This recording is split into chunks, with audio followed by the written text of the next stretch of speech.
Podcasting from Portland East to Portland West, from Big Pine Key to Pacific Beach, and from San Juan to Guam. This is All Across America. Well, Michael, welcome to the show. Yeah, good to be here. You've written a lot of books about Alaska. Your most recent one is Arctic Traverse, 1,000-Mile Summer, Trekking in the Brooks Range. What brought you to Alaska originally? It's not my most recent one, but we can come back to that later if you like. Okay. I have a new one that's coming out in September, which I'm getting ready for. But what brought me originally to Alaska was anthropology. I had started anthropology at the University of Ludwig Maximilian University in Munich, where I did a lot of my undergraduate work. And I really developed an interest in northern peoples. Also had always a strong attraction to the North as a place, probably reading too much Jack London at a susceptible age, you could say. So at some point I applied for a year-long exchange scholarship. And originally it was actually for Canada, for the University of Alberta in Edmonton, which I'd known. I'd been to Canada before and I'd been to Edmonton. And the more I thought about it, the less I liked the idea, because it's a big city. There's a lot of oil money. It's very cowboy, if you know what I mean. Mm-hmm. It's still part of the plains. And the mountains, the Rocky Mountains, are long distance away. So then one day I see a photo of a campus of the University of Alaska Fairbanks that was taken up from the West Ridge. The Geophysical Institute and a large part of the campus is located up on these heights. And you get this incredible view south over the Tanana Flats, and you see the Alaska Range in the distance. And on a clear day, you can actually see Denali, which some people know as Mount McKinley. And I saw that photo, and that made all the difference. I said, I'm not going to Edmonton, I'm going to Fairbanks, Alaska. Yeah. And people that knew me said, oh, you're crazy to let all that money go, because I had a scholarship for Edmonton, and Alaska, they didn't have scholarships for that, so I ended up paying for it out of pocket. Well, in retrospect, it turned out to be one of the most momentous decisions of my life that I've made, because a year that I was going to be there originally turned into the rest of my life. Over 30 years now that I've been here.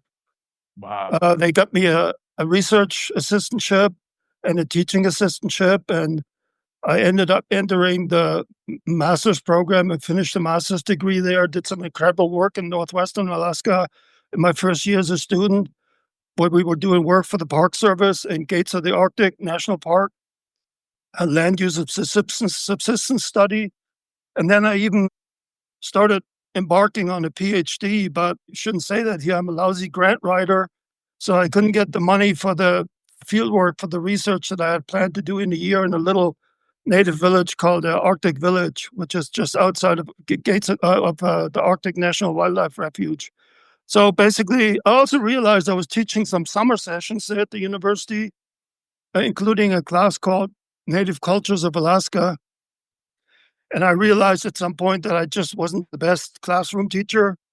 And also thinking back in my life, that I, in retrospect, had learned the really important lessons, not in the classroom, but in the great outdoors.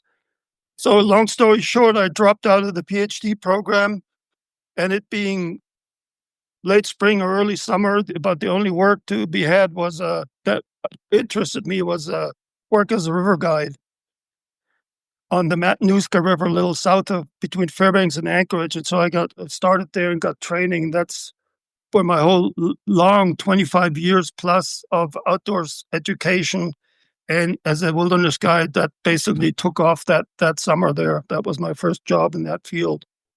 Wow. Yeah, so it's been a long journey. I've lived more than half of my life here now. So if you ask me where home is, I honestly can't say. It's planet Earth, for lack of a. I don't believe much in the idea of nation states and borders. So I consider myself a global citizen. There you go. And try to act accordingly. And so what was your guiding experience like? You mentioned river guiding, but you did a lot of backpacking, mountain adventures as well. Yes, I've been, that's the nature of guiding, is that you bounce around a lot. There's always not just a different river and a different mountain by the bigger river and the bigger mountain. So the long time aspiration for a lot of river guides is, of course, guiding the Grand Canyon, which I ended up doing. And I should amend that by saying that I also have a very strong affiliation with the American Southwest, because the first time I came to the U.S. was actually not as a student, but as a tourist, like so many people. And that was in 1982. I just had finished a stint in the German military and had some money to burn and needed some ideas of where to go from there. And so I ended up traveling the United States for about half a year, hitchhiking, and seeing the national parks, a large part of them in the Southwest, and then ended up down in Mexico and Guatemala, where I finally ran out of money and had to go back home. But so I really fallen in love with the Southwest and the people and the culture too. Among several key experience was a Hopi family that actually took me in. I lived a while with them on Second Mesa.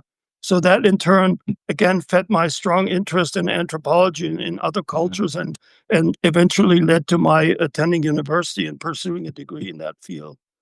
Right. So to come back to your original question, guiding pretty much is a seasonal job, at least it was for me, unless you have summer work on a river and winter work where you're doing ski patrolling, which a lot of guides that I knew used to do, but I'm not so much of a winter guide. So winters were mostly times for writing once I got into that, and of course looking for new summer jobs. And then I ended up working in a program for at-risk youth called Vision Quest. It's based out of Tucson, or was in those days. And they have programs, parts of the programs that are located in different locations throughout the U.S. And so I transferred. The wilderness program was in outside of Tucson. And then I had a group of girls that I really enjoyed working with. And the kids usually get sent on and the staff stays and gets the next group in. However, I'd become so attached to that group and started thinking about, what it is we do with these kids. We expect them to open up to us and share their most personal secrets. And then when the time's up, they just move on and they have to start the whole process again in some other place. So long story short, I applied to be transferred with them to the next location, which happened to be a Buffalo Soldiers camp in Florida. And the Buffalo Soldiers, if you're familiar with the history, were the first all-black units in the United States infantry and cavalry, the army. So they were instrumental in the Indian Wars out west. And since in the program there were a lot of African American and Hispanic kids, they started this program to give them some sort of identity and a sense of history. And of course, working with horses, with large half-wild Mustangs, is a very good way of teaching responsibility and confidence and cooperation, all those things that are important. What it did to me, however, I'd never been on a horse before then, and I went through at the new camp, I went through the training with the kids, and I really became a fool for the horses. So for the next 5 years, even after I left that program, I ended up doing a lot of horseback work, anything from trail guiding to at the Big Bend National Park there in West Texas, where we used to dress up as bandits and ride across the river to put on shows for corporate cookouts, which nowadays you would get shot if you tried to do that. Since 9/11, to working at a dude ranch in British Columbia in Canada. So I had to get that stuff out of my system. Eventually, it got a little too costly because it's a bad combination. You have dumb people on large dumb animals, so there's a lot of potential for getting hurt.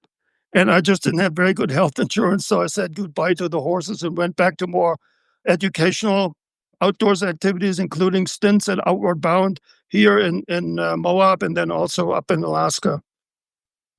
What was it like guiding for, let's say, Outward Bound, which has, a long history? Is usually youth oriented versus, some of the other more local guide services in Alaska where you're doing more adult clientele. I really liked the Outward Bound philosophy. It was started by a German immigrant named Kurt Hahn, who immigrated to England during the World War II or slightly before. And they noticed that during World War II, in survival situations in the merchant marines, there were against expectations. There was a lot of the older salty sea dogs that were surviving in those situations, not the younger, physically fit people, sailors. And so they looked into that, and they found that facts like life experience and cooperation and such are more important than physical fitness in those situations. And so they tasked Kurt Hahn to come up with an educational program that fosters these sort of experiences. And that's the origin why of Outward Bound as a program. And then it, of course, migrated here to the US. But the name itself is sort of like reminds you of that nautical heritage of the program, because that's the flag that a ship hoists when it's outward bound, when it leaves the harbor and goes out to sea, where all kinds of things can happen. So it's when I worked there, it was not entirely a program for youth anymore. They really diversified. Now they even do programs for veterans, war veterans, and physically impaired people. And when I was working there, they already had courses that they called the Life and Career Renewal, which basically are people that are going through a transition in life, adults usually, could be a divorce, could be loss of a job, and they're trying to look for recentering.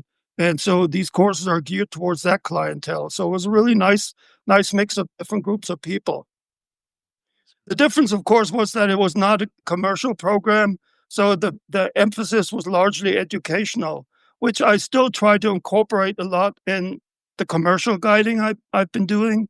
And also some of the companies I work for, that's a big emphasis for them, especially when you go down the Grand Canyon. It's always, you talk about the geology, you talk about the history of the place, and foremost about an issue that is dear to most boatmen that work down there is the conservation issues, all the threats that the canyon has faced from development in the past, and that it now still is facing again from development, or most recently, the incredible wildfires that are raging right now. Right. And did you have experiences where you saw that there were, I don't know, emergency situations where you saw that people, just that inexperience really stood out to you and you had to kind of save the day as a guide? Well, yeah, I've had those experiences, but I've also, I had one that I can tell you that's a good example, where I was on the Hula Hula River in the Arctic National Wildlife Refuge, and I was rowing a big baggage raft, an oar boat, with the clients. I had two clients with their baggage and mine and all the provisions and stuff, and they were in pack rafts.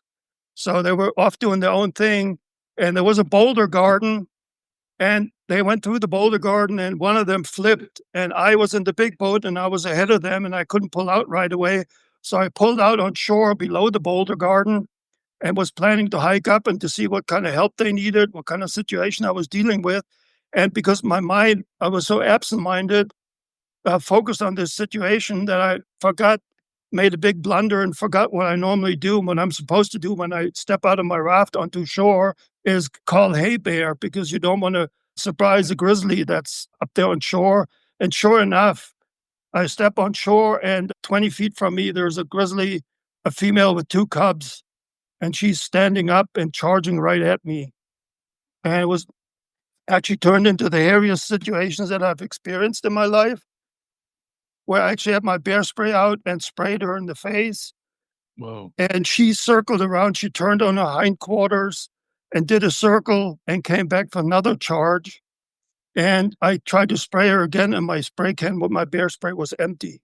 Ooh. Which to this day, I don't know what happened, because usually what they do at the warehouse of the company, of the outfitter that I worked for, they weigh the cans before each trip to make sure that you're not getting half-used ones. Right. And so I don't know if it was defective, or if my first blast of pepper spray had been longer than I thought. Anyway, the thing was empty, and here she is coming. And honestly, to this day, I don't know exactly what happened next. I came to, so to speak. I mean, I didn't pass out, but I must have either slipped and fallen on the foreshore was kind of cobbles with moss, because slippery.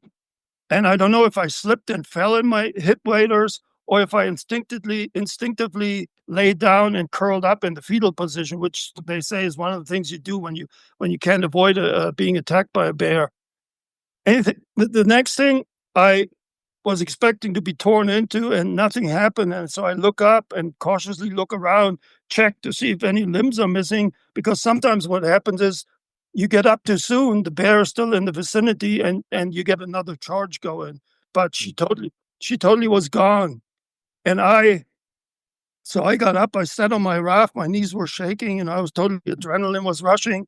And I actually had a shotgun for backup strapped to the top of the boat. I just hadn't taken it. And then my next thought was, oh my God, she's gone and she's all riled up, and now she might be up there at that boulder garden with my clients, and they don't know what hit him.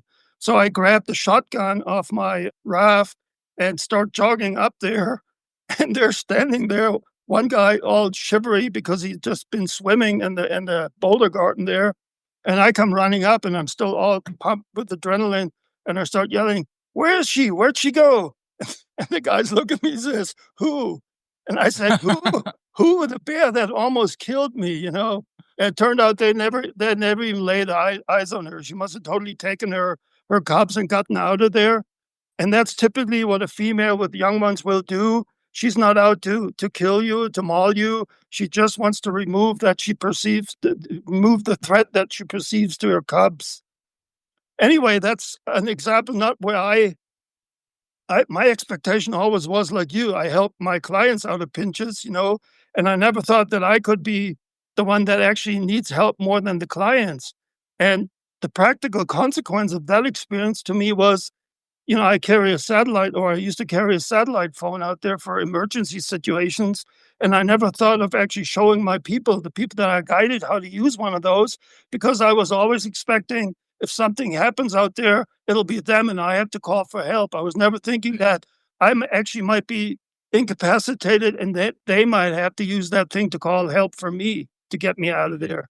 And so after that course, it was part of the learning experience. One of the first things I did when I got into the field with my clients was to show them how to use a satellite phone. Wow. And to really answer your question, I was lucky in that I never really had to assist with an emergency. And I think that's also, and I don't want to brag here, but that's also part of prudent guiding, where you try to get people's adventures, but you want to keep them safe. Adventure is only an adventure when you come home and you can tell about the experience, not when you stay out there and you're dead or you have to be evacuated. That to me is not an adventure. That's a nightmare. And so it's all part of practicing good camp etiquette, risk assessment. People sometimes want to do stupid stuff or fun stuff that can be safe or not safe, depending on the circumstances. They want to jump out of the raft and swim a rapid, which is fine. You just need to make sure that it's a safe rapid to swim. Or, they want to cliff jump into the river and such. And that's part of, good guiding, good wilderness guiding is giving them a good education about, keeping a clean tent site, not leaving anything smelly in their tent, cooking away, having your kitchen area away from your sleeping area because the smells attract bears and so on. We've talked a lot about bears, particularly smells being charged, and you've encountered bears like almost every other day in your Arctic traverse. Can you talk On my more about traverse, I did. Over the 2 months, 58 days, I think it was, I had some 64 bear encounters. that? Oh my goodness. And they were not just bear sightings. I mean, again, I had one juvenile charge me, and they say 80% of grizzly charges are mock charges, but you don't know that to the very last moment, Right, But right. so it was another occasion, one time where I had my bear spray out again, but then he sort of must have gotten the smell when he got really close and he turned around and took off. I had bears come while I was rowing down the Noatak River, come into the river and swim after me. And I had one where I was at night, I was sitting at camp and I was looking at my GPS trying to figure out how that damn thing works. And I look up and there's a bear in camp there, right, like 20 yards from me. I mean, I had all kinds of, and after a while, I just got really tired being considered dinner all the time, because Right, it's kind of right. it's kind of creepy when they first come upon you. A lot of bears, I mean, they respond differently. And I must say, I have never seen individual variations of behavior or personality, you could call it, in wild animals as much as I've seen it with bears. It's every situation is different, but they're also patterns. Sometimes they get, as soon as they get a whiff of you, they take off like a bat out of hell, where it makes you wonder, like, okay, I have been out here, I haven't showered in 2 weeks, but is it really that bad, or is it something they learn, or is it some innate instinct where they just associate humans with bad news? Others, but the thing is, they have to get that smell. So depending on what the wind is doing, if they're upwind from you, they can't get that smell. And what they do then is they drop down on all fours and they circle behind around you, try to get downwind of you to get a smell. But I'm telling you, that's a super creepy feeling, because that feels totally like you're being stalked. Plus, Right. when they drop down and there are elevations in the ground, you might lose sight of them, and then you don't know where they are anymore. And so you don't even know which way to go or to stay or what the safest, thing to do is. I I have mean, to you say wrote though, how. you develop. So go ahead. Oh, you just wrote about you can't ever let your guard down. Basically, yeah. Even at night when I'm in the tent, I had an ultralight backpacking tent that's open. It has 180-degree mesh window, sort of, and I really like that, because what it allows me when I'm out there is I wake up in the middle of the night and I just scan the horizon. I see usually I camp with something, a mountain slope or something to the back, which is somewhat more safe, where the approach is more difficult. So basically, I have that whole field of vision that I can, and I'm a very light sleeper, and it doesn't get dark there in the summer with the midnight sun. So it's kind of hard to sleep sometimes anyway, but I wake up every 3 or 4 hours and scan the horizon. And I have seen bears approaching camp that way, and have gotten up and got my people up just to be prepared in case the bear does come to camp. And after all those And years, you've never. it's really stressful. I mean, I really, Yeah. compared to being backpacking and being outdoors in other places, it's much more relaxed. But I have to emphasize that it's still special and important to have places where you have large carnivores that can, where you're part of the food chain and not necessarily at the very top, because A, it keeps you humble. B, it's part of the natural environment that our species evolved in. And C, and perhaps most importantly, you're just really, really alive, and you're in the moment and you pay attention. I wrote somewhere, I said it bears in the environment, they keep you alive, or if frightfully alive. I mean, you're really, really, and that's what it takes to immerse yourself in the surroundings, paying absolute attention. You can do that as a naturalist, or you can do that when you're in bear country, when you're part of the food chain. I mean, and I've heard that living in the moment is synonymous with happiness. So, and maybe in some respects, walking and traveling in grizzly bear country brings a sense of contentment and happiness, because you're not thinking about anything else but the here and now. No, you do think. I mean, there were on that traverse, there were monotonous stretches of tussock walking where the mind really does daydream and wonder. And also, I was already composing parts of my notes in my head, sometimes when nothing else is going on. But it's almost like you have a split personality. You become where you can do that and still pay attention to the environment. It's pretty amazing, actually. And it's almost like a long dormant instinct that have, they become awake there after a while, after, let's say, 1 or 2 weeks in the backcountry, where you can do that. You can think about something and still pay attention. And that's where that I don't like trees comes in, where I appreciate a place that has wide open sight lines, like the desert here in the Southwest and also the Arctic. And let's talk about the Brooks Range, because I mean it's really a special place, and I think when a lot of people think of mountains in Alaska, they're thinking about Denali, but the Brooks Range is more approachable and life size in certain ways. Can you talk a little bit about it? It's amazing, because there are even a lot of people who lived in Alaska for a long time who've never heard about, let alone been to the Brooks Range. And it is a very special place. It's the northernmost major mountain range in the world. There's no mountain range of comparable size anywhere near as far north. And it's also one of the largest contiguous wilderness areas in the world. I mean, the traverse I did was from the Canadian border to the Bering Strait, which is basically 1,000 miles. And so from east to west, you get first the Arctic National Wildlife Refuge, then you get Gates of the Arctic National Park, and then you get the Noatak National Preserve. and all the way to the coast. So that's 1,000 miles of officially designated wilderness with just one road cutting through the Dalton Highway there to the Prudhoe Bay Pipeline Road. So the rest is just super, super wild. And as far as the drama of the landscape, yeah, sure, it's not as technical, let's say, as the Alaska Range, for example. There's no super thousands feet high vertical walls or huge glaciers and stuff. But on the other hand, to me, it's an advantage because I can almost pick a point in the landscape and I know I can get there without technical means, without, huge climbing logistics or helicopters or whatnot. So it's a different kind of beauty that is more typical for the Arctic. A lot of people would call it stark. Yeah. And that part of the mountain range on the American side, on the U.S. side, that's just part of it. It continues on the Canadian side. And there's 2 more national parks that have part of the Brooks Range on the Canadian side. Oh, wow. So it's an amazing, and it's more than just the mountains. For one thing, they look higher because they start lower and then go straight up. It's like a lot of coastal ranges in Alaska. They may only be 6,000 or 7,000 feet elevation, but they start literally from sea level, and so they look really, really dramatic.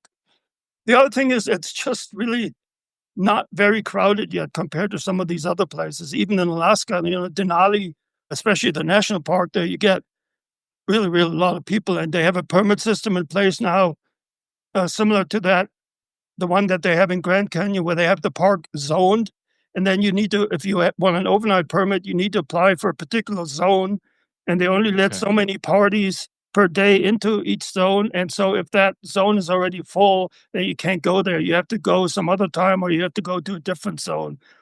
Whereas the Brooks Range, there's nothing, no permits, no established campgrounds. It's really just the only infrastructure, so to speak, is a few gravel airstrips in the tundra that are about like 2 or 3 days hike, or sometimes 4 or 5 days hike apart, and they're mostly being used by hunters and fly-in tourism.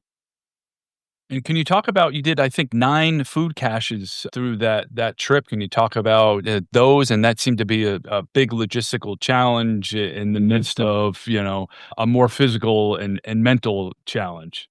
That was the logistical challenge, and that's part of what kept me from doing this project for the longest time, because, and I shouldn't admit this as a former guide, but I hate the logistics, the bean counting before the trip and the packing and the barreling and the bagging and all that stuff, but it needs to be done to have a smooth trip afterward. So for this one, and also for this one, it was really extremely expensive because, let's see, of the caches I had, all but one had to be flown in by a charter plane.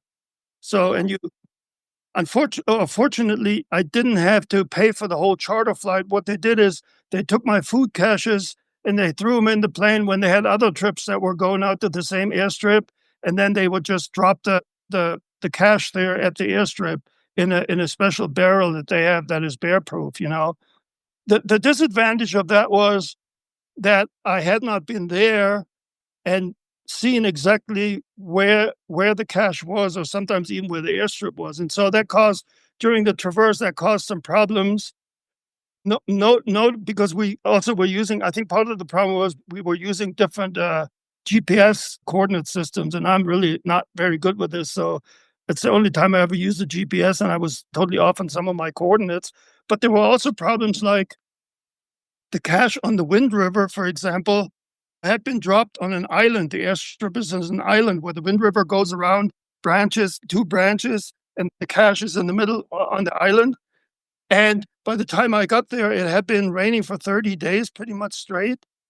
And the river had come up, and it just was a bear to cross the river to get to my food cache. And the airstrip was already half flooded on that island. So, I went across that river to get my food barrel, and my trekking poles, they were humming. The current was so strong, it was up to my belly button, and the poles were humming and vibrating. And I heard these big boulders at the bottom of the river rolling around. But I had to get out there because I had to pick up my food, Yeah. Another cache was off the Dalton Highway that an outfitter in Coldfoot had said they were going to drop off there for me. That was another fairly cheap one, or I thought, except when I got there, it wasn't there. And it turned out once I hiked to the nearest Department of Transportation depot to use their phone. And once I called the outfitter, where they told me they didn't leave the cash there because it was the beginning of hunting season and they were worried that hunters might mess with my provisions, And so I had to sit there basically and wait for them to come up and deliver that cash to me.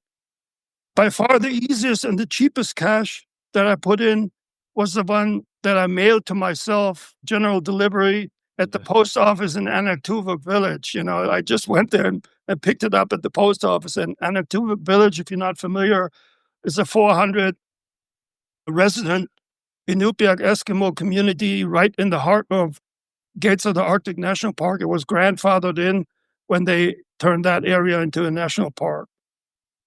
And so that was actually the only human settlement that I contacted, so to speak, the only place where I had human contact other than that Department of Transportation depot where I talked to the guy and asked to borrow the phone.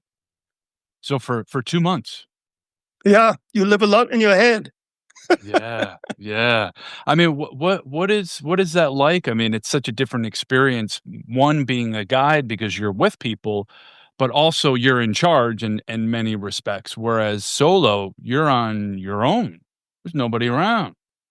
Yeah, part of the reason why I conceived this project, why I wanted to do this traverse for years, was that I've been guiding a lot of 2-week, sometimes 3-week trips in the Brooks Range. And as nice as that was, there's always that responsibility that people and their needs come first. And I wanted to, I was itching sometimes to explore these nooks and crannies that I'd seen on the map or from the plane.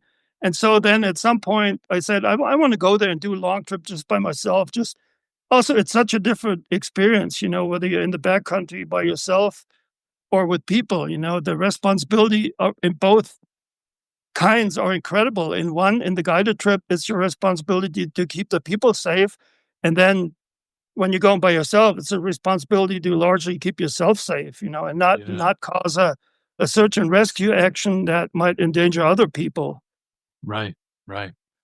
So let's talk about a controversial subject, water purification or lack thereof. I always say, if up in remote Alaska, if you can't drink from the rivers anymore without purifying your water, that's when we know that we're really in trouble.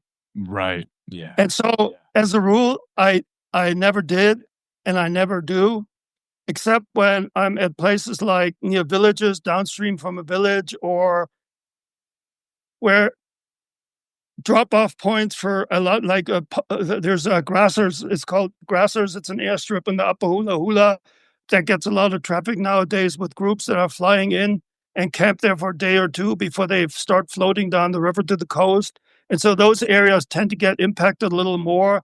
There are no bathroom facilities, so people bury their waste, ideally deep enough and far enough from the river. But in those places, I tend to be a little cautious, and do treat my water. I've also had Giardia twice in my outdoor life, and I don't wish it on even my worst enemy. It's so bad, and it just doesn't go away without you taking antibiotica. Of course, other factors in transmissions are cows and bears and beavers. They also all carry Giardia. So whenever there's a bear activity, I'm not so much worried about, but I've drank water out of a pond, standing water that had beavers in it, and that's one of the cases where I got Giardia, and I just was too thirsty and not paying attention and saying, I've been fine so far. It'll be okay, and then it wasn't. Where was that? That was actually in Kenai Fjords National Park. The bad news, so I drank that water on day 1 or 2 of the trip, and then I was in a kayak coming around the big headland with no places to land, and where it starts hitting me really bad, diarrhea. Oh, no. It turned out to be the end of that trip. I had to turn around and, I had to make it to the next clinic and get the prescription medication. So. Oh, wow. Yeah. Here in the Southwest, I'm actually more concerned almost about the radioactive material. There's that big Atlas tailings pile here in Moab that they just removed it, but I'm sure there's still stuff that's close to the river that gets leached in there when it floods or when it erodes the bank. And then just in the Grand Canyon, the stuff that's coming out of Lake Powell, the Grand Canyon Reservoir, is just really nasty. They have flesh-eating bacteria now, and toxic algae blooms because the water is so low and gets so hot. So, but again, we drink that water downstream of the dam. When I was guiding, we carry a bunch of fresh water and fill up at good sources like at Phantom Ranch. But you also end up pumping and filtering a lot of the water because these trips, they're really water intensive, so to speak. They're not like a backpacking trip where you need a gallon a day, but you're doing dishes and, people want to drink a lot of water to stay hydrated and so on for cooking.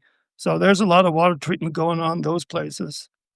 So and now there's a lot of porta potties in a lot of those places, where people or even carry your own waste policy where you have to do, even when you're doing pack rafting now in some of the areas, you need to bring a sealable container to carry out your own waste. And backpacking too, like in the Paria, for example, the Paria Wilderness.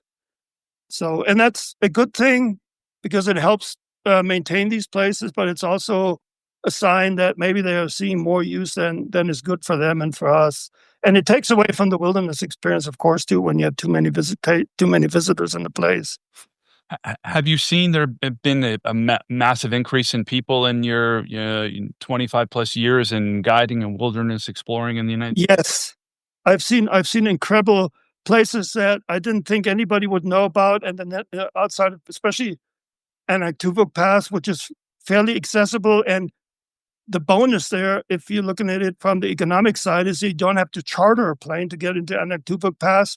You can actually have regular scheduled flights from Fairbanks that are a fraction of what you pay for a charter trip. So these places have seen a tremendous increase in visitation, and I've seen groups out there, groups like 12 or 10 people. That's larger than any groups I've ever seen there in decades before, and I've seen them in places where I hardly ever saw anybody. And I attribute that in part to social media, the Instagram culture where somebody posts a photo of the place, and then a lot of people want to see it and go there, whether it's a super bloom or polar bears or whatnot. And the other thing is actually the COVID pandemic, which has a lot more, I think it increased a lot of what I call backyard tourism, where people couldn't travel to other countries, and so they tended to explore their own neighborhoods and also domestic travel a lot more.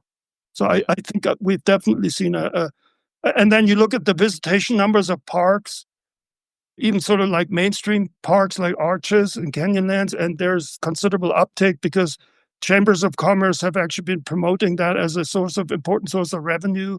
And now they realize, wow, we've been promoting the hell out of it, and now we can't even, they have timed entry permits now for Arches. They've been experimenting where you get a certain time slot and you can't go in and you have to be out at a certain time. And that to me, that's just one bridge too far or two. Yeah, it kind of defeats the purpose of, being in the wilderness experience when you feel like you have to make reservations at a restaurant to go hiking. Right. It takes out the spontaneity. That's always been my beef with the Park Service permits. When I have it could be the weather, or I get injured even, or I have a whim, fancy strikes me and I want to do something a little bit different, I'm really, really tied to that permit. If not, I risk being found in violation of the permit and being fined or reprimanded. Yeah. I mean, I see the need for some kind of regulation, but I also think it kills something significant in wilderness travel, the ability to go with the moment and explore and be adventurous while being safe. Do you feel like that is the beauty of Alaska still, particularly northern Alaska, where there aren't as many people, there isn't that need for those park passes? I mean, I know in my own travels in Alaska and just calling up the rangers and talking to them, it's this laissez-faire attitude where, hey, go for it, where, they're not going to stop you. That's definitely part of the attraction, but you can't really get hung up too much on the human visitation because there's other factors that are impacting the wilderness experience up there in Alaska, even in the most remote places. Like there's a lot of these places are threatened by development. The Arctic National Wildlife Refuge, the 1002 area, which is the calving grounds for the porcupine caribou herd, and on the coastal stretch, a prime denning area for polar bears, is now under the current administration again up on the butcher's block for the highest bidder. And so is the southern part of the Brooks Range, where they've been talking for years about building it's called the Ambler Road on the southern outskirts of Gates of the Arctic, where they're building a huge road into that area to access a mine for rare earth minerals for telephones and electronics and whatnot. So there's that industrial development. And then there is global heating, which is a big one, really. We now got tundra wildfires that burn large areas. So there's no trees, but the tundra is burning, sometimes even smoldering the ground where they flare up again because there's coal seams up there, especially in the Arctic, in the National Petroleum Reserve. And so these coal seams, once they catch fire, that burns forever. And unless human structures are threatened, the place is so large, they just let these fires burn. And to a degree, fire was always part of the natural ecosystem there and everywhere else. But now there are a lot more. I mean, there's lightning storms now in the Brooks Range where I never seen or heard lightning there before, for years and years. I've had trips that I guided out of Anaktuvuk where during the whole trip I didn't climb a single mountain because the visibility was so bad because of the haze from forest fires that there was no point in really climbing any mountains. Right. And there's changes in wildlife too that you notice when you go there, and the roads are getting washed out. Some of the rivers are running orange now, bright rusty orange in the Brooks Range, because the permafrost has melted in places, which causes landslides that then dump tons of iron oxide into these rivers. And there are still communities, let alone wildlife, that depend on the purity of these waters. Yeah. So there is a lot going on. Mosquitoes have gotten worse, significantly worse. And the timing of cycles is off too, where the mosquitoes were always an important hatch. Their hatch was always important for the migratory songbirds that come up there and who feed their chicks on the larvae of the mosquitoes. Now, by the time the birds come there, sometimes the mosquitoes are already hatched. They have nothing to feed to their chicks. Wow. Lungworms and parasites that affect muskox are now being spread because of the soil, and the forage for muskoxen. You have midwinter periods of rain, and then it freezes again, so it creates an ice glaze on the tundra, and muskoxen can't get through that to access their forage, so they're starving. I mean, it's all kinds of, I always say it happens in the Arctic, it doesn't stay in the Arctic. It's not just Vegas. We're seeing it everywhere now, not just in the Arctic, but up there, because it heats 3 times, I think, faster than the global average up there. You see it more drastically. And when you've seen it over decades, as I have, you do see these pronounced changes. And I hate to think what it must feel like for people whose entire communities are threatened of being washed into the Bering Sea right now because of coastal erosion, because of the lack of sea ice. So it's really dramatic. And I don't know what other pictures people need to see or what other words they need to hear before they actually, we need to change something in our lifestyles. It's very clear. Yeah. You just were talking a little bit about the native communities there. Can you describe some of the communities up in northern Alaska? I know there's the Inupiat and Gwich'in. Am I pronouncing that correctly? Yeah, Gwich'in is an Athabascan, Indian group, basically more interior people, and they're related to southern Athabascans, which we find in basically the Apache and the Navajo in Arizona and New Mexico. So when they came across the Bering Bridge, for a long time, there was the theory that the first people to come across when the Bering Land Bridge was exposed during the end of the Pleistocene, when all that water was bound up in the ice caps, that they came in 3 waves. And they're saying the first wave was the Amerindian people. So basically all the people of Native American Indians that are down in South America, Central America, and North America. And then the second wave was the Nadine, which is part of the Athabascans that the Gwich'in belonged to. And then the third wave, they say, usually was the Eskimo people and the Aleut people, who probably came, most of them, after the land bridge was already submerged again when the water level rose. And so they probably came over by boat. And they're coastal coastal people. They're marine adapted, marine mammal hunters. They go for walrus, seals, whales, and so on. And when I started out as a student, I was more interested in the interior people, the Athabascan people of the boreal forest. But the more I got to explore northwestern Alaska and the Arctic, the more I actually felt drawn towards the cultures of these coastal people, these Eskimo peoples. And you lived in Nome for a long time. I lived in not a long time. I lived there for 3 years, and that was one of the wildest places I've ever lived. My new book is a book about Nome. It's called No Place Like Nome, the one that I mentioned that comes out in September. Right. It's one of those places where every story begets another story. I compared it to Russian dolls, where one doll is nested inside another, inside another, inside another. And Nome has always attracted amazing characters. In the olden days, it was Wyatt Earp and Roald Amundsen. And nowadays, it's sort of like people, they used to make a living show business in New York to end up in Nome, people like that. Like one of the mayors there was a person that had been a theater producer or whatnot in New York City before. It's just, maybe they've just run out of continent there. It's the end, and so they stayed. They marry locally and find a way to make a living. We were there because my wife was working as a public health nurse for the state of Alaska. So she worked in a lot of these remote native communities, and she serviced a lot of the communities in the Bering Strait area. She got to go out to the islands there in the Bering Sea, like St. Lawrence Island and then Little Diomede, which is right on the international date line, actually. Wow. So like I say, culturally, it's definitely Arctic because it has that Eskimo culture influence, Inupiaq in this case. And geographically, it also feels like the Arctic, even though it's at the same latitude roughly as Fairbanks. And so it's treeless, basically. They have a joke there. They call it the Nome National Forest.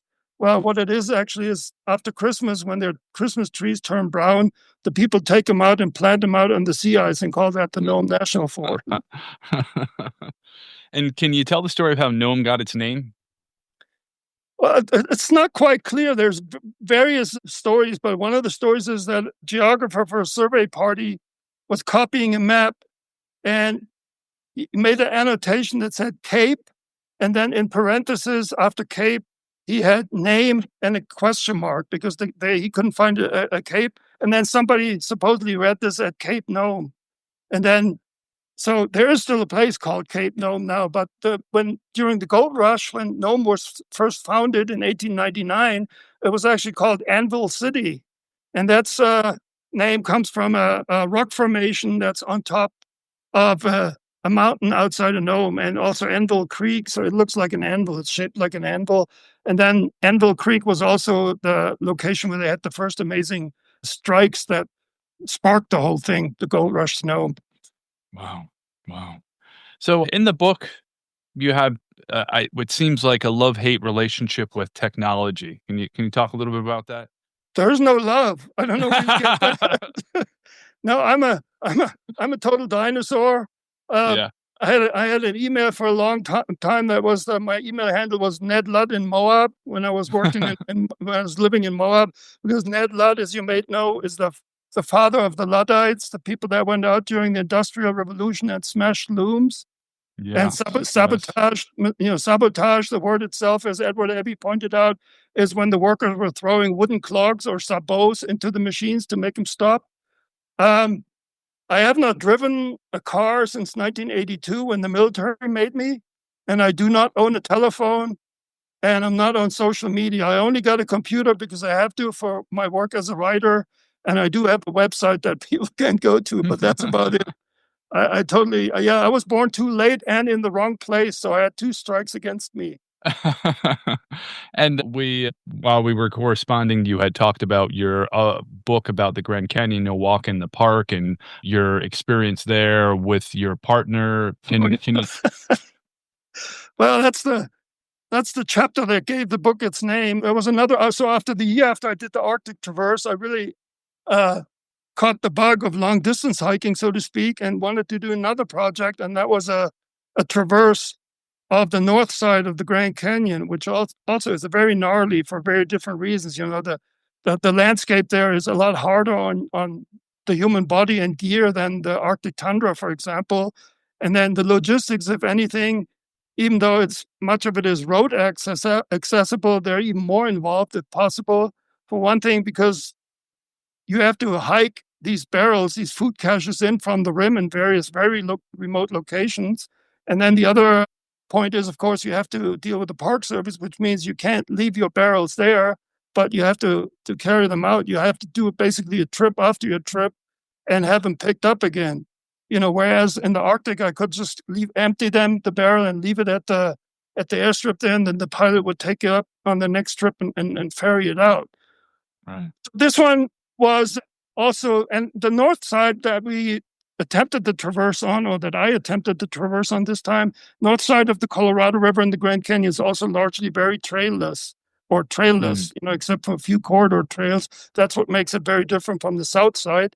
The other big difference that time was that I wasn't doing it solo, but I was doing it with a hiking partner that I had met through other people, because I was looking around, if I could because I couldn't do the logistics myself. So I was basically seeing if other people were interested in doing it. And he contacted me basically saying that they already had planned the trip and the trip was in place and they were open to having somebody along, So I went down there and we did a little test hike that spring and seemed to click fairly well. And then that's the funny thing, by the time it was the starting date approached, all these other people basically had dropped out for the through hike. It was just him and me. Wow. So it created a weird dynamic, for one thing, because he sort of had planned the trip and maybe that made him feel entitled that he was the one calling the shots because I had come on late as a guest hiker, so to speak. The other thing was that believe it or not, it turned into a very social affair, because a lot of these people that originally had wanted to do the trip, and then other friends and family members, they came in at various points to join the hike. And that created a very weird dynamic, because it changes. The group dynamic changes every time you get new people in, right? And so we had weeks where it was just him and me, and then these people come in and the group dynamic totally changed. And the other thing, of course, you mentioned it already, was the technology. He was I don't know if I call him a technology fiend, but he was definitely tied to his technology, including what do they call them? The InReach, where you have this thing. It's like an advanced GPS where you can actually communicate by text with the outside, and that thing was checked every evening, every morning. He had stuff that was going on at home that needed taken care of. And it really got to me because I never felt like we were really away from. And at some point he said, well, don't you know you can't, well, how did he put it? Don't you know you can't quit your life or avoid your life? And I said, yeah, I know that, but once in a while I like to take a break from it, Right. And it really created some ridiculous situations. One incident in particular, I remember, where we were in the middle of, it's called the Red Wall Formation, which is pretty steep and in some places requires ropes. And so we were climbing up this stretch of the Red Wall, and this InReach thing goes off in his backpack, with this ridiculous electronic tone. And to me, it immediately ruined this whole backcountry experience. But maybe I'm too unforgiving or too much of a purist. And there were a bunch of other personal differences in approaches to, he was a biologist, a herpetologist, or he still is, with a very empirical mind. And, me as an anthropologist, I'm sort of really into the symbolism and stuff. And so there were some clashes there where I was trying to share some of the creation myths that the people tell about the Grand Canyon.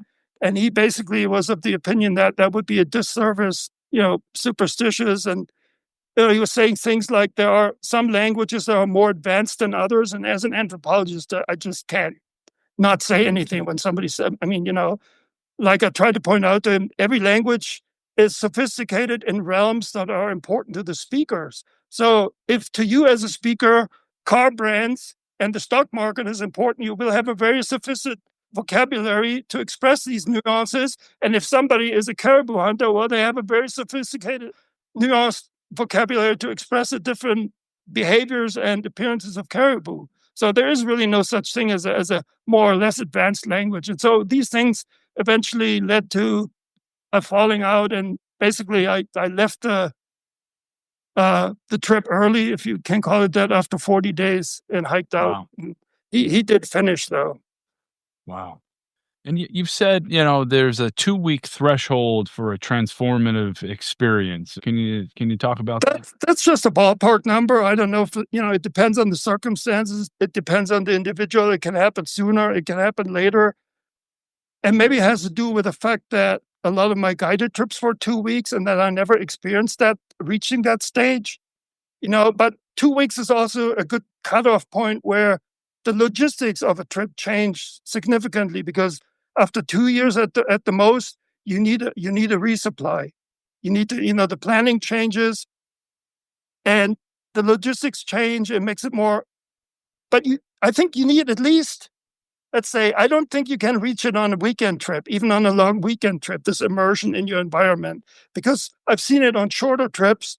The first couple of days, people are still buzzing about, civilization, a trip, the connections that they had to make and the news from home. And then the last 2 days of a trip, usually they tend to talk about, the connections that they need to make and what they're going to expect at home. And so let's say on a week-long trip, there might be 2 days, sometimes not even that, where people start to get into the place and forget about those things and really pay attention to what's out there. And for me, that's another reason for not wanting to go into the backcountry with large groups, because I've seen that in larger groups, they tend to, I don't know, reinforce each other in these, I don't know, I call them civilization games, where they talk about sports, they talk about movies, and that's all fine. I'd like to do that too, but I do that not when I'm in the wilderness, when there's so much else to see and experience, I try to leave that, and sure, that's when you're working, like 11 months out of the year, that might be harder to do than for somebody like me who has, a month off or a week off, a week on, and gets out and immerse themselves frequently in the backcountry. But I still think it's an aspiration, and sometimes people need to make an effort. But I think after 2 weeks, for me personally, I've experienced on the Traverse, is where I really left a lot of that civilization luggage behind, and where, as I mentioned earlier, these instincts and this part of belonging, where you feel like you belong in the landscape, even though it's not your home, you weren't born there, you didn't grow up there, but you do experience this sense of immersion and this sense of belonging. Like, for example, and this might sound cheesy, but I got into a habit where after a while, after I broke my camp at every campsite, I was thanking that stretch of land for keeping me safe overnight. This kind of relationship to the land, I think that's hard to come to in a week-long trip or even a 2-week trip where there's a lot of, I call them distractions from, people get bored hiking, they're playing games. Now I see people are hiking, they're experiencing the backcountry while they're having headphones or ghetto blasters on. So to me, that really defies the purpose. That is a place, that is very different. And by bringing everyday stuff into that place, other than the necessary means of, equipment, you're kind of changing the nature of that place and you're changing your experience of it. And speaking of equipment, during your Brooks Range traverse, you didn't bring a lot of equipment. You didn't bring the highest tech equipment. It's funny that you mentioned it because I'm a real stifler when it comes to gear. Unless it falls apart, I use gear till I'm not buying the latest shoe or the latest this or that. So I'm really frugal. And for this trip, because it was such a big endeavor and gear would play such an important role, I actually bought sort of like an ultra light backpacking manual of gear, where somebody tested different kinds of gear for long distance hiking and said, this works, this doesn't work. And so I actually ended up buying some of that stuff, and it turned out to be some of the crappiest gear I've ever owned. Yeah. I mean, it's very light, but it's also breaks easily. Very not durable at all. Well, it just doesn't work. Where you have gaiters that fall down, where you constantly have them bunched up around your ankles. Or I had this Special Forces rain gear that this guy really recommended. And for one thing, it didn't keep the rain off of me, but the toxic fumes from the impregnation that were supposed to make it waterproof, they gave me a headache almost, So, but I mean, you have to have good gear and you have to have the minimum where you really cannot save is in the communication technology. That was actually the only time on a private trip that I have carried a satellite phone. On my guided trips that I worked for outfitters, it was mandatory because you have the responsibility and you're setting yourself up for liability. But I do not like to take that kind of technology, but that time I did, in part for my own safety, but then also in part to just keep my wife's mind at ease, because not hearing from somebody for 2 months, that can be hard on a relationship. Yes, yes. Yeah. So you, the second half of the journey, you had a canoe sent to you. Well, it was actually the last, sort of like the last third of the journey, and part of it was because I was running low on food, so I had to make miles by that point. But yes, I did that on the Noatak River. That's like 400 miles of the 1,000 miles total, all the way to Kotzebue. And I did have an inflatable canoe with a set of oars, a rowing setup, not a paddling setup, which is really Okay. necessary on the Noatak because you get atrocious headwinds, especially once you get lower, closer to the coast. So you really don't want to be paddling. You want to be rowing there. And that was one of the more complicated caches because it's a big boat. It was deflated and everything rolled up, but I had to get a 50-gallon oil barrel to have that boat dropped there by the pilot and the food in that barrel, because it needed to be bear proof. Because even if you leave the boat out there, the bears are notorious for chewing on like fuel containers and rubber. And you get there after 600 miles and your boat has holes. Ugh. It's a situation, or it's gone. It's not a situation you want to face. So I had that in that big bear barrel, and I found it right away. But of course, you can't leave that old rusty barrel there.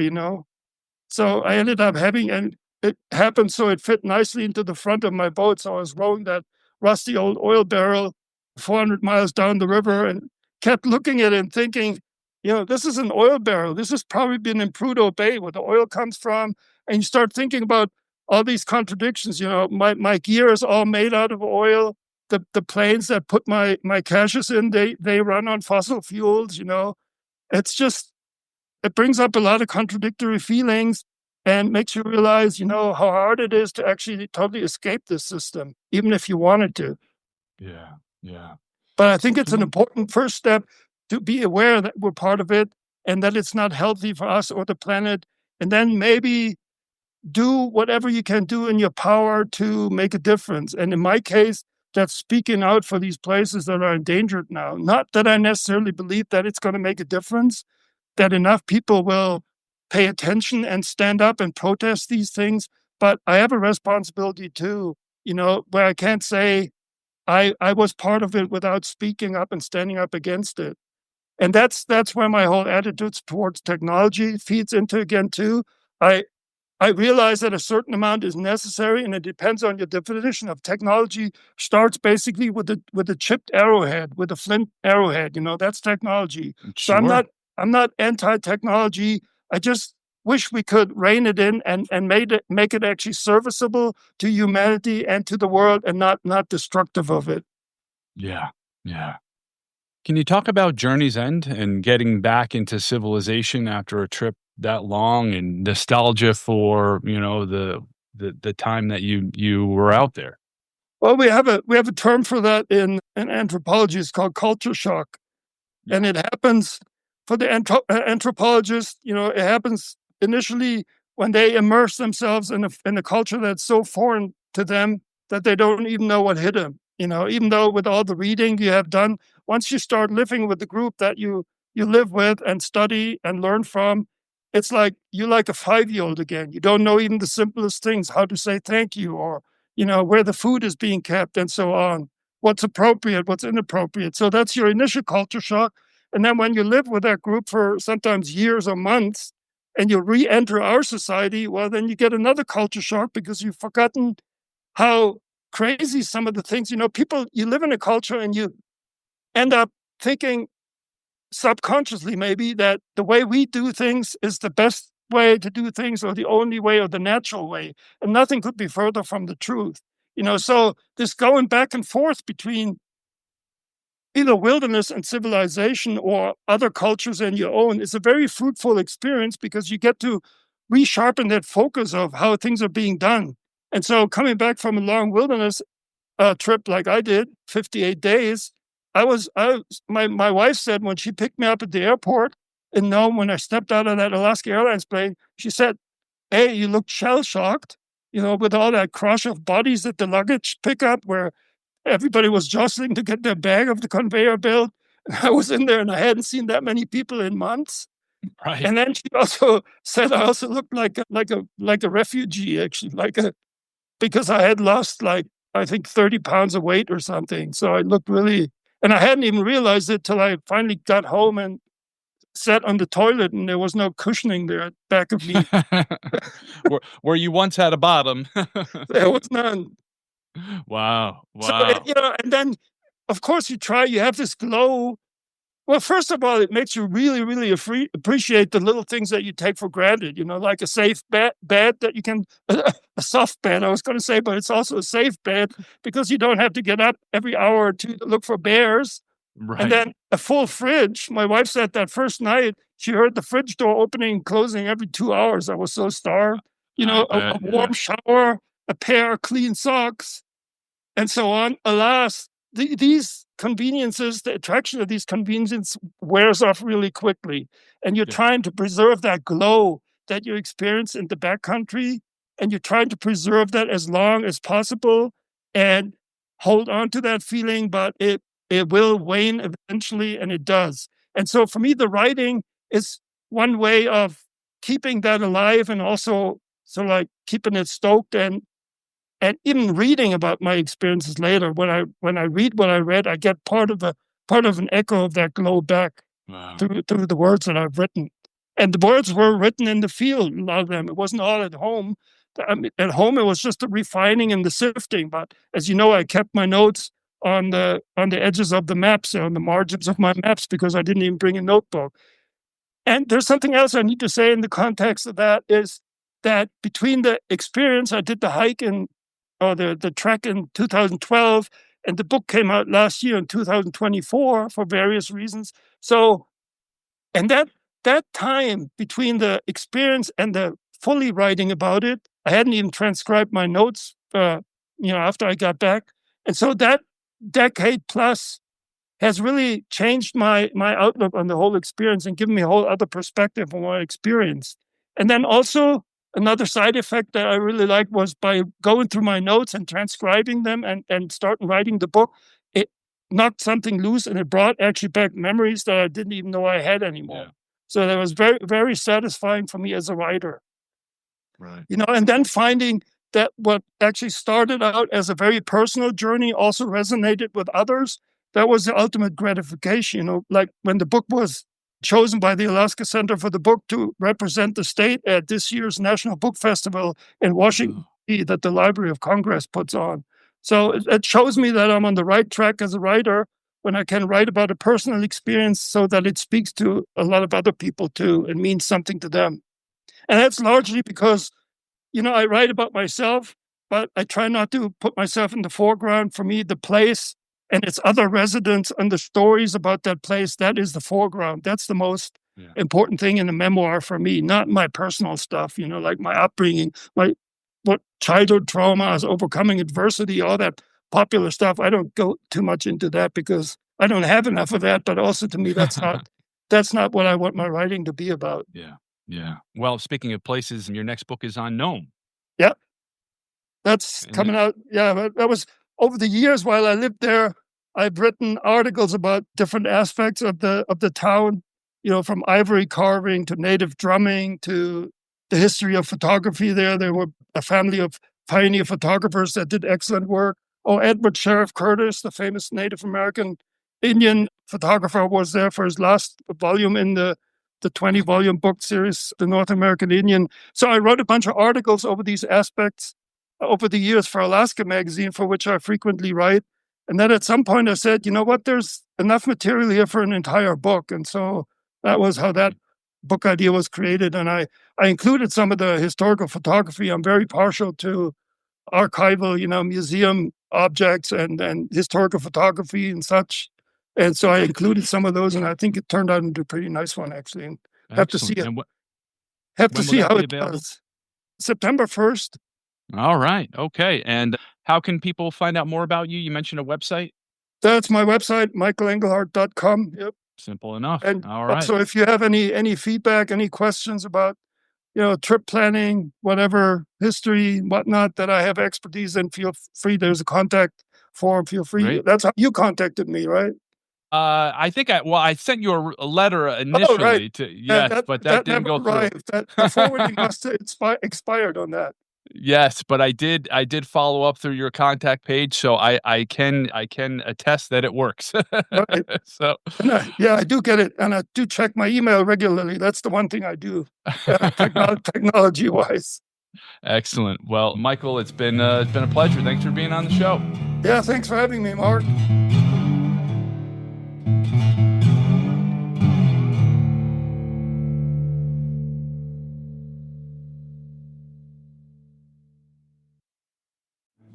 All Across America is produced by me, Marco Vig, in Ridgefield, Connecticut. Visit us on Instagram at All Across America.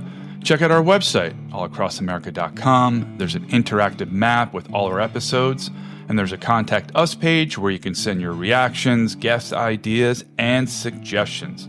So get in touch, stay connected. To me, that's what podcasting is all about.